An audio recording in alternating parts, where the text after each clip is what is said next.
मुझे ऐसा लगता था, या कई बार मैंने देखा है कि जो हीरोइंस ज्यादा बोलती हैं, या उनके बोलने से जब कोई चीज ट्रबल आ जाती है, ट्रबल मेकर बोलने से जो ट्रबल आ जाती है, कभी कभी क्या बॉलीवुड के लोग सेफ खेलने के लिए और ऐसे विवादित बयान देने वाली अभिनेत्री से बचने के लिए क्या उससे दूरी बना लेते हैं क्या?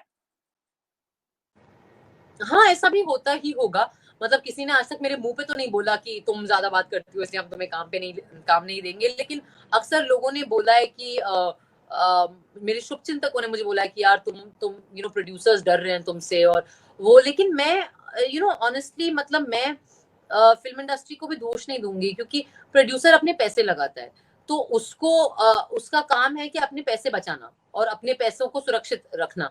अब अगर हम ऐसा समाज बन गए हैं जहाँ पे हम लोगों को अपनी राय रखने के लिए पनिश करेंगे और उनको हम सजा देंगे कि तुम्हारी राय कुछ थी और वो राय जो बाकी समाज की राय है उससे अलग है, तो अगर हम ऐसा समाज बनेंगे तो फिर तो ये चीज किसी ना किसी दिन मेरे घर भी आएगी, आपके घर भी आएगी, सबके घर आएगी। क्योंकि ऐसा पॉसिबल नहीं है कि किसी भी मुद्दे पे सारे लोगों का एक ही विचार हो। 130 करोड़ लोगों का देश है ये, तो मुझे लगता है कि ऐसा समाज बनना और इतना कट्टर कट्टर समाज बनना सोच के लेवल पे अगर हम बन जाए तो फिर तो कौन ही बचेगा यार। और क्या ही काम हो पाएगा। फिर तो बस मतलब भजन गाओ फिर, और क्या, दिन भर। या क्या पता उससे भी दिक्कत हो जाए किसी को। मतलब मीरा भी जब भजन गा रही थी तो उससे भी दिक्कत ही हो रही थी उसके परिवार को। तो मैं ये कह रही हूँ कि अगर मतलब बात में मुझे लगता है कि बात करना और अपनी राय रखना समाज के लिए सांस लेने के जैसा है। जिस समाज में बात नहीं हो रही है उस समाज में और वाद विवाद नहीं हो रहा है, वो समाज मतलब सोच के स्तर पे और वो एक्चुअली मर रहा है।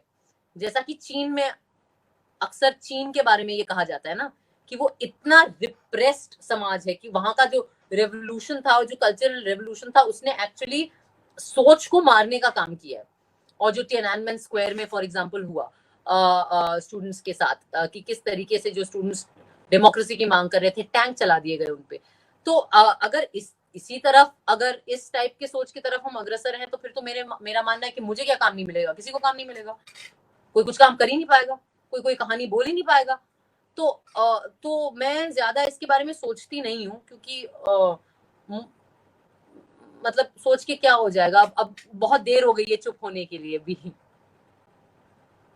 एक जो दशक होना था हो चुका है। स्वरा, आप ना 10 साल, एक दशक की हीरोइन हो गई आप। मतलब वर्किंग हाँ वर्किंग वाला देखें, एक दशक। हाँ। आपको ढेर सारी शुभकामनाएं। बॉलीवुड में इतनी मुखरता के साथ, बेबाकी के साथ, इतनी दबंगई के साथ और इतने नॉलेज के साथ, सब पढ़ा लिखा, उसके साथ 10 साल आपने पूरे किए हैं। ढेर सारी शुभकामनाएं। Thank you. और टिके आपके हुए हैं अभी बहुत तक। देखते हैं कितने कितने साल और टिक पाएंगे, अभी तक तो टिके हुए हैं। आप तो 100 साल की हो जाएंगी तब भी काम करेंगी। Thank you. ऑलरेडी सफेद बाल आ रहे हैं मेरे सर में, मैं ऑलरेडी काफी परेशान हूँ। लेकिन आप 100 साल तक काम करेंगे ना सिनेमा में। इतनी अच्छी अभिनेत्री, मतलब अपने अभिनय के बल पे आपने अपनी जगह बनाई है यहाँ पर। जी मैं बिल्कुल इतने उम्र तक नहीं रहना चाहती हूँ। बुढ़ापा कोई बहुत सुखद अनुभव नहीं है, मैंने देखा है।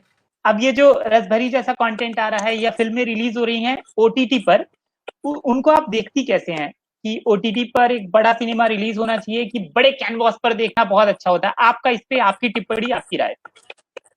नहीं देखिए, मेरे लिए तो दोनों प्लेटफॉर्म मेरे लिए तो मेरी मतलब एक तरीके से वो भी मेरी कर्म भूमि है, ये भी मेरी कर्म भूमि है। मतलब वो भी मुझे काम दे रही है, ये भी मुझे काम दे रही है। एज एन एक्टर मैं कोई अलग एक्टिंग नहीं कर रही। मैं फिल्म में भी वैसी एक्टिंग करती, मैं इसमें भी ऐसी एक्टिंग करती। उस फॉर्मेट के अपने अलग, जैसे सीरीज का अलग फॉर्मेट है, फिल्मों का अलग फॉर्मेट है। जहां तक फिल्मों के रिलीज होने की बात है, देखिए टेक्नोलॉजी टेक्नोलॉजी जैसे जैसे बदलेगी हमारा कल्चर वैसे वैसे बदलेगा। तो हमने वो देखा है कि जैसे जैसे फॉर एग्जाम्पल जब वीसीआर का दौर था, वीसीआर का भी दौर जब आया तो सबको लगा कि थिएटर बंद हो जाएंगे। फिर एक डीवीडी का दौर आया, सबको लगा अब तो डीवीडी पे ही देखेंगे लोग। फिर वो दौर चले गया, केबल टीवी का अपना एक दौर आया, स्मार्ट टीवी का अपना दौर आया, अब वो ओटीटी का दौर आ गया है। मुझे लगता है कि सिनेमा और ओटीटी साथ, मतलब थिएटर और ओटीटी साथ में रह सकते हैं। वो आपस में उनका मतलब हो सकता है एक सर्वाइवल, क्योंकि वो दोनों ना अलग अलग नीड को केटर कर रहे हैं। अब सिनेमा थिएटर जो है वो महज देखने का एक अनुभव नहीं है, वो एक सामाजिक अनुभव है कि आप जाते हैं, आप दोस्तों के साथ जाते हैं, परिवार के साथ जाते हैं। माँ एक दिन बोलती है कि यार आज थक गए, आज बाहर जाके फिल्म देख के फिर खाना खाएंगे कहीं। वो एक पूरा सामाजिक अनुभव है, हम तैयार होते हैं, जाते हैं। तो मुझे नहीं लगता कि वो चीज हट जाएगी, नहीं, क्योंकि इंसान को जब ये लॉकडाउन खुलेगा इंसान बाहर जाना चाहेगा। आप इतने महीनों से अपने घर में फंसे हुए थे, आपको चाहिए कि आप बाहर जाएं, और जब बाहर जाएंगे तो कुछ क्या करेंगे बाहर जाके, तो कुछ करना होगा, तो फिल्म जैसे कि देखना वो एक अनुभव है। लोग बच्चों को अगर डेट पे जाना होगा तो कहाँ जाएगा, अगर सिनेमा नहीं हो तो, है ना। अभी आपको पहली बार हाथ पकड़ना है अपनी गर्लफ्रेंड का, तो कहाँ जाओगे, आप सिनेमा हॉल में ही जाओगे। तो ये जो चीजें हैं, ये जो नीड है, ये ओटीटी फुलफिल नहीं कर सकता। ओटीटी एक अलग नीड फुलफिल करता है कि आप अपनी प्राइवेसी में, अपनी कंफर्ट में ऐसा कंटेंट देख पाए जो शायद आप अपने माँ बाप के साथ नहीं देख पाए, लाइक रसभरी, right, like so many other sacred games, like जो अपना पाताल लोक या जो भी ऐसे शोज हैं। सो और उसे आप अपने टाइम से, अपनी प्राइवेसी से, आराम से रात में देख पाए, तो वो एक अलग वो है। तो मुझे लगता है कि ये दोनों चीजें एग्जिस्ट कर सकती हैं साथ में, आई फील। अच्छा, जब से ये वेब सीरीज शुरू हुआ है और हम लोगों ने अलग अलग ओटीटी प्लेटफॉर्म में ये इसका काम देखना शुरू किया, वेब सीरीज में, फिल्में देखना शुरू किया, तो हर तरह का काम है। थोड़ा बोल्ड भी है, थोड़ा क्रूएल भी है, रसभरी जैसी भी चीजें हैं। आपको लगता है कि वेब सीरीज का जो कंटेंट है उसमें सेंसरशिप की जरूरत है? नहीं सर, मैं तो विश्वास नहीं करती। मतलब मुझे तो वैसे भी लगता है कि सेंसरशिप नहीं होनी चाहिए समाज में। सर्टिफिकेशन होना चाहिए कि आप सर्टिफाई करिए कि कौन सा कंटेंट क्या उम्र का बच्चा देख सकता है या क्या उम्र का इंसान देख सकता है। बाकी मुझे लगता है कि ओटीटी खास इसलिए है, और ओटीटी पे हम अच्छे कंटेंट इसीलिए देख पा रहे हैं कि सेंसरशिप नहीं है उसपे, कि उसपे वो प्रेशर नहीं है, इसलिए नई कहानियां आ पा रही है, नए किरदार आ पा रहे हैं, नई किस्म की सीरीज आ पा रही है। अब आप अगर सेंसरशिप होता तो सेक्रेड गेम्स जैसी सीरीज नहीं बन सकती थी, अगर सेंसरशिप होता तो पाताल लोक जैसी सीरीज नहीं बनती थी, अगर सेंसरशिप होता तो रसभरी जैसी सीरीज नहीं बन सकती थी, अगर सेंसरशिप होता तो मतलब इतने और जो भी अच्छे अच्छे सीरीज आए हैं वो नहीं बन सकते थे। सो आई थिंक दैट मुझे ये समझ नहीं आता कि ये चीजों को दबाने का मतलब, देखिए कोई चीज अगर गलत है और कोई गलत बात प्रोपोगेट कर रहा है कि कत्ल को सही दिखा रहा है या रेप को सही दिखा रहा है, उन चीजों पे डेफिनेटली एक सामाजिक रूप से हमें कहना चाहिए कि नहीं, ये प्रॉब्लमैटिक है।